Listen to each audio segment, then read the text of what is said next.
ওই আমার ভাইরা, ও নৌজওয়ানেরা, আর কতদিন বেনামাজি হয়ে থাকবেন? ভুল পথ ছেড়ে দিয়ে ভালো পথে চলে আসুন। বেনামাজি হয়ে থাকবে না। বেনামাজি আল্লাহর কাছে খুব ঘৃণিত জিনিস। বেনামাজিকে মাটিতেও পর্যন্ত ঘৃণা করে। তাই এর একটা দৃষ্টান্ত আপনাদেরকে বলি, যে হজরতে ঈসা আলাইহিস সালাম তিনি ভ্রমণে আছেন। তো সমুদ্রের তীরে গিয়ে তিনি দেখছেন যে মাছকে গিলে খাচ্ছে। কোনো কোনো মাছ আবার রুগ্ন অবস্থায় পড়ে রয়েছে। সুবহানাল্লাহ! মাছেরা খেতে পায় না, মাছকে গিলে খাচ্ছে।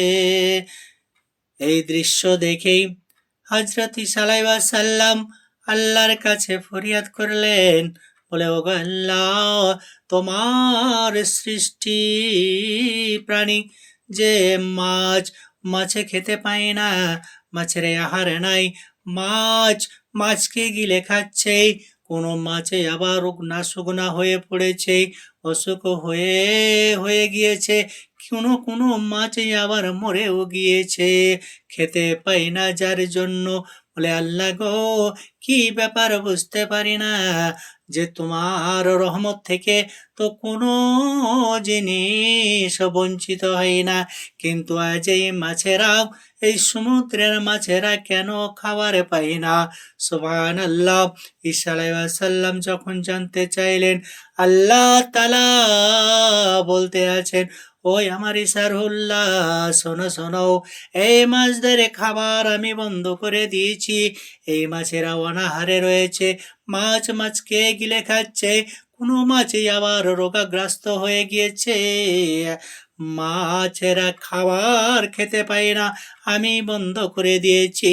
এর জন্যই যেই সমুদ্রে এক বেনামাজি এসে কুল্লি করে দিয়েছিল, যার ওই ঝোঁটা পানি সমুদ্রে পতিত হওয়ার দরুন আমি আহার বন্ধ করে দিয়েছি।